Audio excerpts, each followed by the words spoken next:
my first true gig was getting signed to do writing a show for HBO called The Champ. It was about a boxer, the first year in a boxer's life. And I ended up writing that. And as that was happening, things started going on with Boyz n the Hood. You know, I got a meeting with Russell Simmons. I pitched the movie to him. He gets up on the MGM Grand that's going from LA to New York. And I had no idea he had an impending deal with Columbia Pictures he was negotiating. And he says, this is the best screenplay I ever read, and I don't even read. And says, this is the first movie I want to produce. It's called Boyz n the Hood. And they're like, oh, that's John Singleton. It's like they hadn't read the screenplay at all. Nobody read it. Because I take these pitch meetings, and they say, well, I want to see, I pitch it. I said, this is the movie I want to do. And they said, let me read it. I said, no.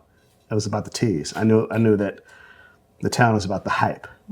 So Stephanie Elaine, who was an executive at Columbia, had heard that Russell was interested in it. She gets the screenplay from the woman that I interned with, not from my agents. She reads it. She's like going balls out. She goes to her group, the creative group. We have to make this movie. This is the kind of movie we have to make. Nobody wants to make the movie. They put it over the weekend read. Nobody has her back. Frank Price, who's the president of the studio, he says, this is interesting. He says, let's call him in for a meeting. They called me in for a meeting. It's Frank Price, who's the head of the studio, president of the studio, Michael Nathanson, who's the president of production, Stephanie Elaine, who's a creative executive there. And so they already know, I've already said, I'm directing this movie. I hadn't directed a movie before. I hadn't even done a short with Sync Sound, right? I'd done Super 8s, and I'm not going to show them my Super 8s, right? So they say, we understand you want to direct this movie. That's Michael Nathanson. I said, I am going to direct this movie.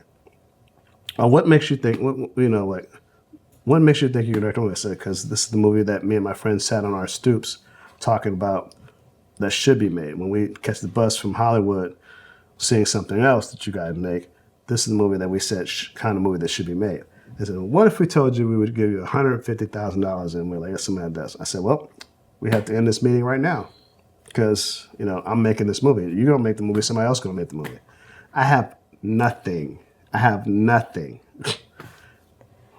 So because I learned from my father, he says, the best way you sell somebody on something is when, they sell themselves on it. You know what I mean? It's really like that, they have something that you want that they're predisposed to buy anyway, right? And so I said, this is the way I want to do the movie. And I laid it out how I want to do the movie. And then Frank Price always says, I said, instead of renting helicopters, I can just also put light over the windows and then put the sound in afterwards. And so Frank Price, to his credit, says, I had more moxie than any young filmmaker he met since Spielberg. So they gave me $6 million and said, go make the movie.